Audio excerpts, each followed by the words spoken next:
everybody, my name's Quay. Well, today we'll be talking about the impact of self-talk. Well, did you ever self-talk to yourself? Like in the morning, your alarm rings up. You may be murdered. Why did I say it so early?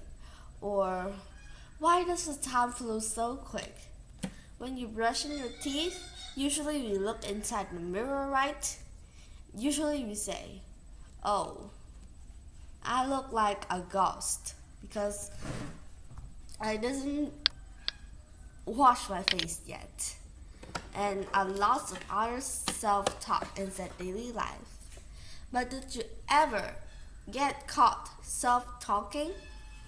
It may sound really shy at first because some people think of self-talk as a way of peoples that are being affected mental and they have like a really different thinking. And also, a lot of people would really care if they caught you self-talking. But is really self-talking as that bad? Well, for decades, physiologists and the therapists have really learned about this, and they've proved that self-talk is very normal, even considered good.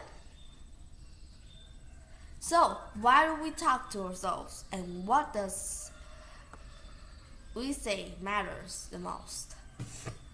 Well, let me talk about a little bit of this.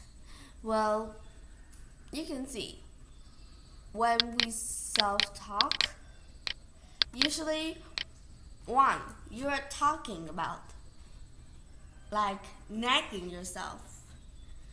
Like when you do something wrong, like you didn't bring your keys, I'll say, oh, why am I so stupid to not bring my keys?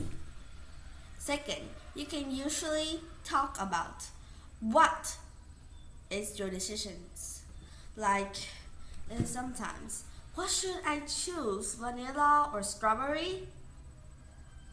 I think that I should choose mint. And that's a way of self-talk too. And the third way is the positive self-talk. It is a kind of self-talk that usually would judges us or would usually be a kind of compliment to motivate us. And the fourth is the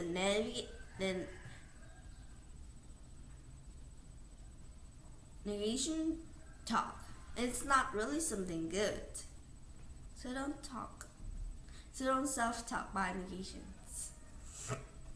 So self-talks differs from mental imageries or recalling facts and figures.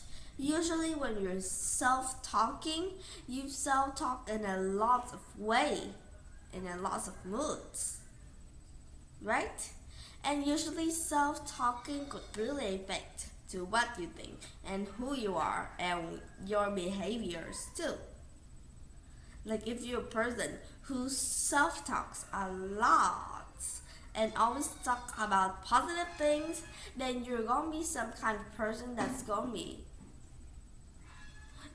less ashamed inside too. So that's a small impact of self-talk. And if you're a person who usually would speak like yourself was being multiplied by 2, and you're the first person, and your second self is the person who you're talking to. If you're like that, then you're a person who is going to be some kind of person that's going to love to talk to other people even when you don't know them. But there's a lot of impact of self-talk. And you must know that self-talking is really something good. If you're self-talking to yourself but out loud, it's going to be something even better. Because if you do that, then usually your brains will consider a sound like that is for minority people. And what if you're motivating yourself? It's gonna be something that's really helpful.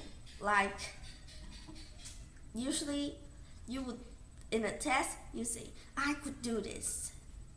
But in some ways you could think of a friend saying to you that,